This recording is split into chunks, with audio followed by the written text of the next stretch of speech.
संविधान चौक में विदर्भ के अलग राज्य की मांग को लेकर आंदोलन जारी है। इस आंदोलन में शोभा मस्की और उनके पति बाबाराव मस्की ने स्वयं को पिंजरे में बंद करके उपवास शुरू कर दिया है।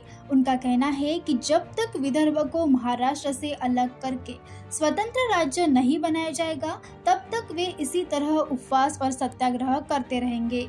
शोभा मस्की जो विदर्भ प्रेमी के रूप में जानी जाती है, उनका कहना है कि भारत को स्वतंत्र हुए 78 साल पूरे हो गए हैं, लेकिन विदर्भ अभी भी महाराष्ट्र की गुलामी में है। उन्होंने प्रण लिया है कि विदर्भ के अलग राज्य बनने तक वे अपना उपवास जारी रखेंगे। दिनांक 10 पासून आम्ही या आंदोलनाला बसलो होतो। आज 15 ऑगस्ट आहे। आपला देश स्वतंत्र झाला नाही, आपल्याला स्वातंत्र्य मिळालंच नाही, म्हणून आम्ही विदर्भवादी आमचा विदर्भाला वेगळं करून दिलेलं नाही। पश्चिम महाराष्ट्राने खूप अन्याय केलेला आहे आमच्या विदर्भावरती।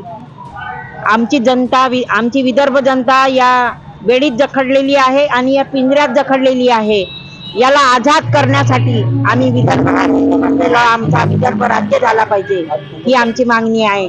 आणि आज 15 ऑगस्ट पासून माझा अन्नत्याग सत्याग्रह चालू झालेला आहे। जोपर्यंत विदर्भ राज्य होणार नाही तोपर्यंत सत्याग्रह मागे घेणार नाही। काही करेल म्हणून सांगितलं नाही, पण सांगायला पाहिजे। जोपर्यंत इथे नितीन गडकरी येणार नाही, अमित शहा येणार नाही, तोपर्यंत आम्ही अन्न सत्याग्रह मागे घेणार नाही, तोपर्यंत आमचा चालूच राहील।